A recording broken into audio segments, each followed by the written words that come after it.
এবার কাটোয়ায় তোলাবাজি, মারধরে অভিযুক্ত BJP. BLRO অফিসের ল ক্লার্কের কাছ থেকে 5 লক্ষ টাকা দাবি, টাকা দিতে অস্বীকার করায় বন্দুক দেখিয়ে ভয় দেখানোর অভিযোগ। কৌশিক আমাদের প্রতিনিধি আমাদের সঙ্গে রয়েছে। কৌশিক, অভিযোগটা কি? দেখো, মূলত যেটা অভিযোগ যে বিজেপি নগর সভাপতি সহ 5 জন বিজেপি নেতার বিরুদ্ধে একজন ল ক্লার্ক সেই কাটোয়া থানাতে অভিযোগ দায়ের করেছে। মূলত যেটা অভিযোগ যে বিএলআরও অফিসে কাজ করতে হলে এই ল ক্লার্ককে 5 লক্ষ টাকা দিতে হবে, এমনটাই তার কাছে দাবি করা হয়েছে এবং সেই টাকা সে দিতে অস্বীকার করায় তাকে মারধর করা হয়েছে। পাশাপাশি সে 20,000 টাকা দিয়েছিল, কিন্তু এই 20,000 টাকা তাতে তারা রাজি হয়নি। এরপর তাকে রাত্রেবেলা বেধড়ক মারধর করা হয়েছে এবং ঘটনার পর কাটোয়া থানাতে লিখিত অভিযোগ দায়ের করেছে ওই ল ক্লার্ক। যদিও বিজেপির নগর সভাপতি সে কিন্তু জানাচ্ছে যে সম্পূর্ণটাই মিথ্যে অভিযোগ, তাকে ফাঁসানোর চেষ্টা করা হচ্ছে এবং এর সঙ্গে বিজেপি দলেরই অন্যান্য কারাও যুক্ত রয়েছে এই ঘটনায়। বেশ, ধন্যবাদ। গত 26/6/2026 তারিখে রাত্রে কাটোয়া নগরমণ্ডল বিজেপি অফিসে আমাকে ডেকে পাঠানো হয় এবং বলা হয় যে কাটোয়া 1 নম্বর বিএলআর অফিসে কাজ করতে গেলে আপনাকে 5 লাখ টাকা তোলা দিতে হবে, তবে আপনি কাজ করতে পারবেন।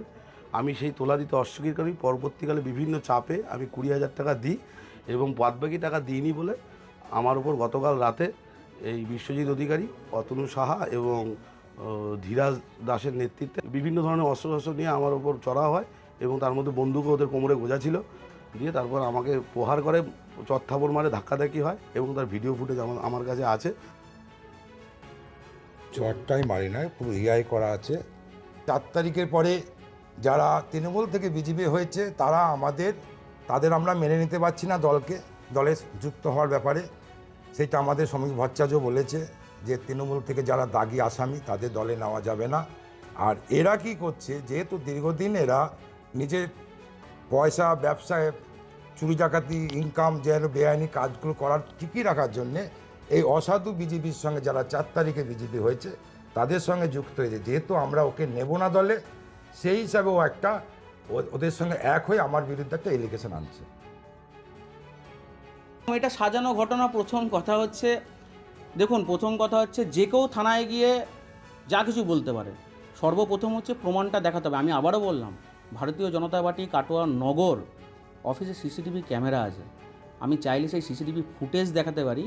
ওনাকে আমি প্রথমত চিনি না, ওনার সঙ্গে আমি কোনো দিন না ফোনে না কোনো জায়গায় কোনো সোশ্যাল মিডিয়াতে হোক ওনার সঙ্গে সামনাসামনি দেখা হোক। কাটোয়ার বুকে কত সিসিটিভি ক্যামেরা আছে, হেন কোনো জায়গায় একটা সিসিটিভির প্রমাণ যদি উনি দেখাতে পারেন কাটোয়ার থানা থেকে কোনো অফিসারও, আমি সেই সকল অফিসারদেরও চ্যালেঞ্জ করছি যে ওনার সাথে আমার ফেস টু ফেস দেখা হয়েছে বা ওনার বাড়িতে গেছি বা কোনো জায়গায় মিটিং হচ্ছে, কোনো যদি টাইমের এরকম দেখাতে পারে আমি অন স্পট রেজিগনেশন দিয়ে দেবো। এত বড় কথা বললাম, কিন্তু এটাও বলছি এর পেছনে যারা আছে আমি জানি তারা আর 1 মাসের মধ্যে দল তাদের এগেনস্টে স্টেপ নেবে। তারা যে স্বপ্ন দেখেছে দল তো স্টেপ নেবে, আর কাটোয়ার মানুষ তাদের বিরুদ্ধে নভেম্বর মাসের মধ্যে রায় ঘোষণা করবে।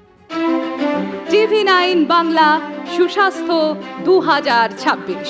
যাদের হাতে আমাদের প্রাণ তাদের জানাই সম্মান।